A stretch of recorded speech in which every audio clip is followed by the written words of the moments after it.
여러분 안녕하세요. 동화작가 성주희입니다. 이렇게 여러분 만나뵙게 돼서 너무 반갑고, 제가 이제 쓴 책을 소개해 드릴게요. 작년 11월이죠. 우리 아파트 향기도사라는 책으로 나오게 되었습니다. 이 제목을 듣고 무슨 내용이지? 참 궁금하다 이런 생각을 많이 하셨더라고요. 그래서 그 책에서는 제목이 참 중요한데 제목만큼 또 중요한 게 있죠. 네, 그림도 중요하고요, 편집도 중요하고 다 중요해요. 그런데 이제 저는 글을 쓰는 글 작가로서 이제 말씀을 드릴게요. 뭐가 중요한지 로그라인이라고 하는데요.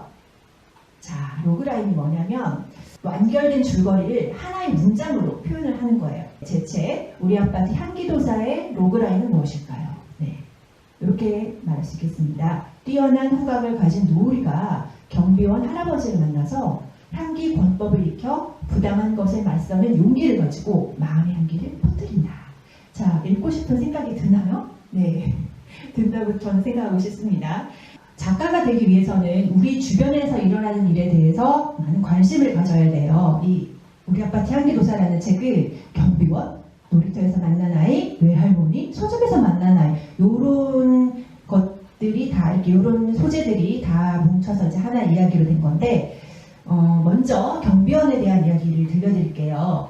제가 이제 어떤 신문기사를 보게 되었냐면요, 경비 주제에 치킨 먹고 있냐? 네, 아파트 주민 경비원 폭행, 이런 사건이 일어나는 거 진짜. 여러분 있잖아요. 상식적으로는 우리가 상상도 할 수 없는 일들이 세상에는 일어나고 있답니다. 네. 저는 이 신문을 보고 너무 충격을 받아가지고 이거 진짜 꼭 써야 되겠다라는 생각을 했었어요. 그래서 저는 이제 이렇게 이야기의 씨앗을 품고 있다가 어느 날 어떤 한 동네에 있는 서점에 들어가게 돼요. 초등학교 한 4학년 정도로 돼본 여자아이하고 아빠하고 둘이서 책을 막 고르고 있더라고요. 그런데 그 여자아이가 이제 책을 한 권을 이렇게 딱 골라서 아빠한테 이렇게 딱 가져갔어요. 사달라고. 근데 그 아빠가 뭐라고 했게요? 왜 그렇게 쓸데없는 책을 골랐냐면서 막 화를 내는 거예요, 아빠가. 그러면서 어떻게 했냐면 그 서점 주인한테 가가지고 이 서점에서 제일 어려운 수학 문제집 갖다 주세요, 이러는 거예요.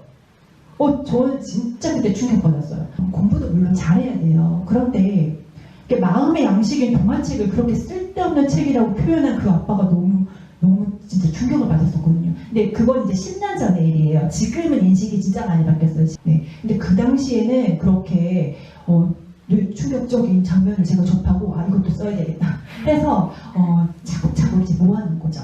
그래서 저는 이렇게 향기도사라는 책으로 만들었는데, 결국 이렇게 하나의 이야기가 탄생하기 위해서는 여러 가지 이렇게 이야기들이 차곡차곡 이렇게 어우러져가지고 탄생하는 거라고 볼 수 있어요. 혹시 여러분 중에 작가가 되고 싶은 친구가 있다면, 뭐 작가 아니더라도 그 평소에 여러분이 겪었던 여러 가지 경험들 혹은 생각들을 그냥 이렇게 흘려 보내지 말고 차곡차곡 모아뒀으면 좋겠어요. 나중에 글을 쓸 때 그렇게 모아둔 글감들이 이렇게 쓸 날이 올 거예요. 네.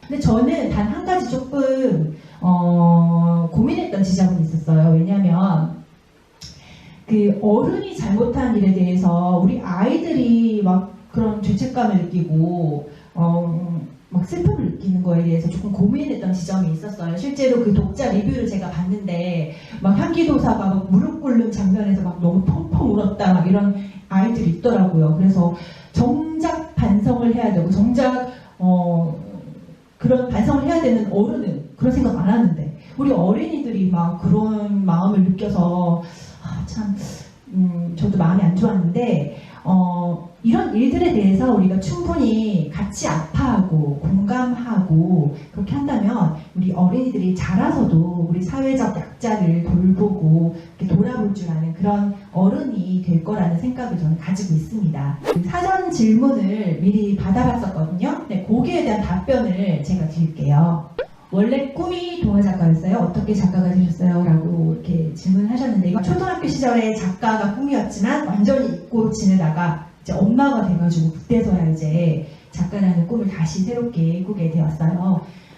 작가가 되는 방법은 여러 가지가 있는데, 신문사에서 하는 신춘문예를 통해서 등단하는 방법도 있고, 공모전을 통해서 등단하는 방법도 있고, 아니면 그냥 출판사에 바로 투고를 해서 그냥 책을 바로 내는 방법도 있어요. 여러 가지가 있는데 저 같은 경우는 일단 신춘문예를 통해서 이제 등단한 다음에 출판사 공모전에서 그 당선이 돼서 이렇게 또 책으로 나오게 되었죠. 네. 그리고 지금은 계속 이제 출판사에 투고를 하면서 이제 책을 내고 있습니다. 어떤 생각을 하면서 책을 쓰시나요? 책을 쓸 때 힘들진 않나요? 라는 질문인데 이것도 진짜 너무 예리한 질문이었어요. 제가 글을 쓰는 이유는 소통을 하고 싶어서 글을 쓰거든요. 제가 글을 쓰기 전에 이렇게 하는 상상이 있어요. 어떤 이미지가 있냐면 제가 글을 쓴다는 것을 이 지구 밖에 머나먼 우주에서 저 혼자 우주선을 타고 있는데 거기서 어디론가 계속 이렇게 교신을 보내는 거예요. 어디론가. 근데 응답이 없어요. 근데 저는 혼자 계속 외롭지만 혼자서 계속 보내고 있어요. 그런데 어느 순간 그 교신에 답이 오는 거예요. 그게 바로 이렇게 책을 내고 여러분을 만나는 바로 이런 과정인 거죠. 그 답이. 네. 그래서 이 질문도 저는 정말 좋았던 질문인 것 같아요. 네. 그래서 오늘처럼 이렇게 제가 쓴 책을 읽고 그에 대한 이렇게 반응을 보여주시고 감상을 나눠주시는 이런 반응이 정말 제가 보낸 그 교신에 답장을 받는 바로 그 순간입니다. 책의 제목을 정할 때 어떻게 정하세요? 책을 보면 제목이 제일 먼저 눈에 보이는데 이런 중요한 제목을 어떻게 정하시는지 궁금해요. 근데 오늘 이렇게 질문한 친구들은 정말 책을 많이 읽고 예리한 질문을 너무 많이 해가지고 제가 진짜 감동했는데 저 같은 경우는 일단 처음 글을 쓸 때 이렇게 딱 떠오르는 제목이 있어요. 그거를 이렇게 딱 쓰는데 그거는 그게 제목이 될 수는 없어요. 왜냐하면 그건 가제라고 해서 그냥 임시로 붙인 제목이거든요. 가제. 나중에 출판이 될 때는 이게 얼마든지 제목이 바뀔 수 있다는 거죠. 네, 일단 우선적으로 제목을 작가가 짓지만 제가 생각하기에 제목은 작가의 영역이 아니라 이 출판사와 어떤 편집의 그런 영역인 것 같아요. 네, 실제로 저도 있잖아요. 이거 우리 아파트 향기도사 이거 제가 짓긴 했지만 거의 마지막 단계에서 출판사에서 이 제목 말고 다른 거 없냐고 막 그러시더라고요. 그래서 제가 막 생각을 하다가 냄새 능력자라는 제목을 이렇게 얘기를 했는데 결국에 또 우리 아파트 향기도사가 됐어요. 작가님은 어떤 향기가 가장 좋으세요? 라는 질문이었는데요. 이거는 나이에 따라서 지금 달라지더라고요. 그 초등학교 때 제가 처음으로 써본 향수, 샤워콜은 뭐였냐면은 아카시아 향이었어요. 그때 아카시아 향을 이렇게 몸에 이렇게 뿌렸는데 제가 어른이 된 것 같은 거예요. 제가 그 9살에서 10살로 넘어오면서 정말 나도 이제 10대다 막 그런 기쁨에 젖었었거든요. 빨리 어른이 되고 싶었나 봐요. 그래서 그때는 막 아카시아 향이 가장 좋았고 20대 때는 꽃향기, 꽃향수 뭐 이런 꽃 냄새가 되게 좋았는데 30대 이제 저한테 큰 변화가 일어납니다. 어떤 변화가 일어나냐면 아기를 낳게 돼요.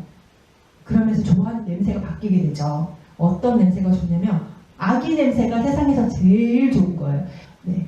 그래서 이게 나이에 따라서 이렇게 좋아하는 냄새가 많이 바뀌고 또 지금은 이제 아기가 어느 정도 커서 어떤 냄새가 좋냐면 목욕탕에서 나는 냄새 있죠. 약간 비누 냄새, 수증기에 비누가 섞인 냄새.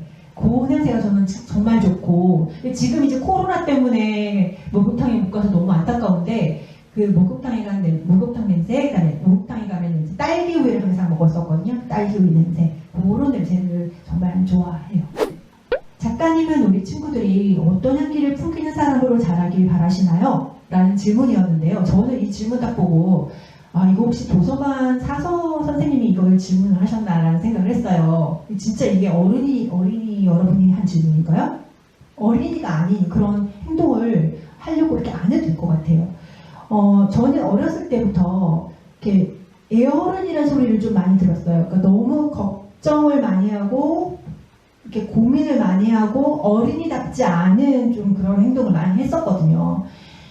그래서 제가 오죽하면 이제 제가 한두 달 뒤에 출판될 책이 가제가 걱정을 없애주는 마카롱이라는 책이에요. 그러니까 그 정도로 이렇게 걱정에 쌓여서 제가 이렇게 어린 시절을 보냈었거든요. 그러니까 지금 와서 생각해보면 그렇게 걱정하지 않아도 될 텐데 어린이답게 정말 막 뛰어놀고 정말 어린이다운 그때만의 그 기쁨을 누리면서 살 수도 있었을 텐데 하는 후회가 있거든요. 그래서 지금 여러분이 가장 어린이다운 그런 향기를 풍겼으면 좋겠고, 또 이제 앞으로는 어떤 어린이로 어떤 사람으로 됐으면 좋겠냐면 가장 이제 여러분다운 향기를 풍기는 사람. 네. 그래서 저는 우리만의 향기를 풍기는 사람이 되자. 그거를 이제 우리 지금 이 자리에 모인 우리 친구들이 서로 그런 약속을 좀 했으면 좋겠어요. 네. 네, 오늘 이렇게 마치면서 마무리 말씀드리면요. 오늘 이렇게 저를 초대해준 사서 선생님들 너무 감사드리고, 장시간 이렇게 제 얘기 들어주신 우리 독자, 우리 어린 친구분들 정말 감사드리고요. 네, 책을 내는 것도 너무너무 큰 기쁨이고 좋지만, 이렇게 여러분과 소통을 하는 것도 전 너무너무 좋아요, 진짜.